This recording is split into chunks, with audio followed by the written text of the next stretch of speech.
So it's exam time, and it's also the start of the athletic season.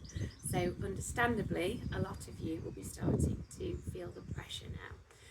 I do remember that time very well. I certainly put a lot of pressure on myself.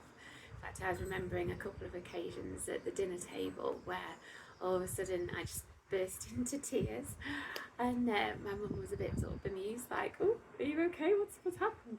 And I just sort of went, "Oh, I'm just finding it really hard." And so there's things that I'm going to share with you now that I guess I wish I could have heard back then. Obviously my mum tried to reassure me, say, "Oh, we'll be proud of you no matter what," but it was part of me that just sort of thought, "Well, you don't understand."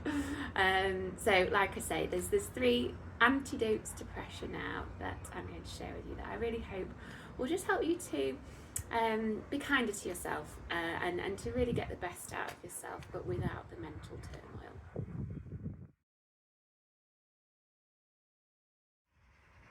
So there's 2 main reasons that we put pressure on ourselves. First of all, we want people to be proud of us and we don't want to let them down. So I just want to stop you right there and say, do not waste any more energy on that, okay? Those that matter don't mind. They just want you to be happy. They're going to be proud of you no matter what. And those that do mind, they just really don't matter. So do not waste any more energy on those people. The second reason is that we have in our heads that, we want to go to a certain college, go to a certain university, study a certain subject, which, is fair, but there's a saying, and whether you're religious or not, so man plans, God laughs. And in that respect, it's saying that we often have in our heads what we think is best for us, but then curveballs will be thrown our way, and we have to deal with them. And I don't know about you, but this has happened to me several times in my life, and I'm like, I'm so glad that happened, because otherwise I wouldn't have met that person, I wouldn't have done this thing, I wouldn't have learned this lesson. So the key point I'm trying to make here is that you are resilient and you can cope with whatever comes your way. And that resilience is one of the main gifts that being a sports person will give you. So it's forged on those dark nights when you're out training in the cold, when most people will be sat at home on the sofa, but you're out there, you are building that resilience without even realising it. So like I say, you can cope, you can make the best of things, no matter what happens.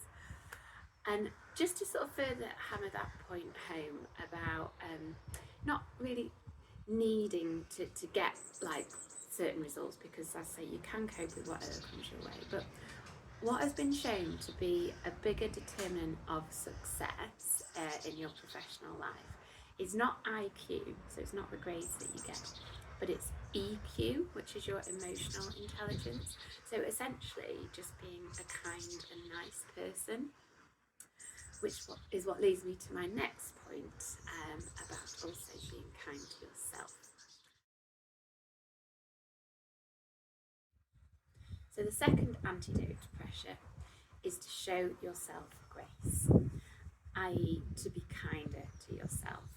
Chances are you are already trying really, really hard, but you're not giving yourself credit for it.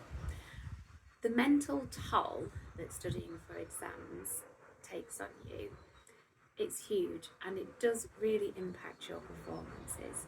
So it's so common not to perform quite as well, whether it's in training or in races, whilst you're in that period of having to do a lot of mental work and a lot of mental strain.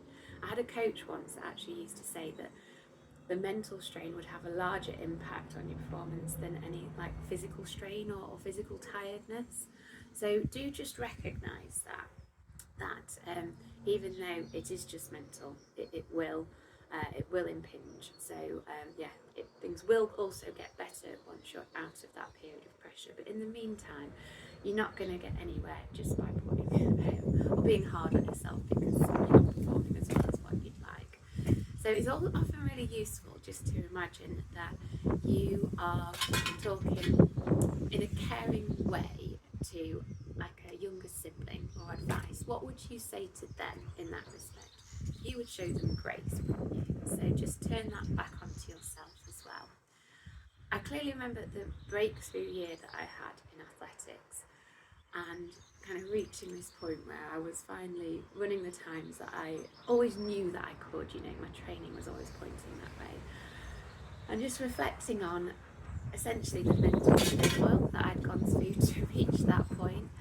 And I sort of thought to myself, I could have reached this point without all of that like stress and negativity. And so from that moment on, I pledged to always show myself more grace, and just to recognise that if I'm just following the process, if I'm trying my hardest, if I'm learning, adapting as I go, that's all I need to do. I don't need to put additional pressure on myself that's going to make me be miserable and not enjoy the journey.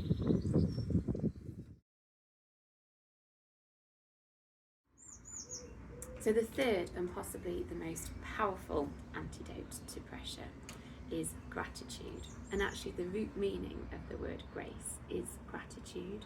And what gratitude does is it moves you from a place of fear to one more of playful curiosity.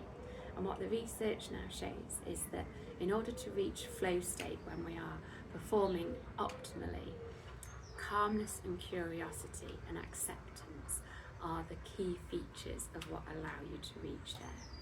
So in terms of what's actually happening in the brain in those circumstances, when we're in fear, the blood flow is in the amygdala part of the brain, and that just shuts down our ability to function both mentally and physically. Whereas playful curiosity will open up the blood flow to, if you're in an exam scenario and you want to be able to solve problems and use your intellect, then the blood flow can go to the frontal cortex. Whereas if it's more to do with a physical exploit, then the blood flow will go to the motor cortex.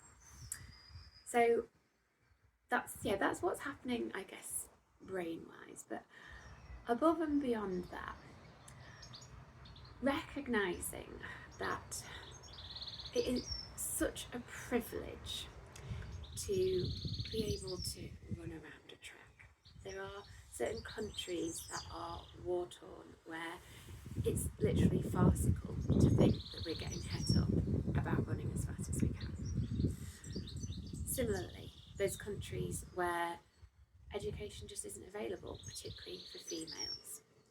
So the more we can look at life through that lens of privilege, then that really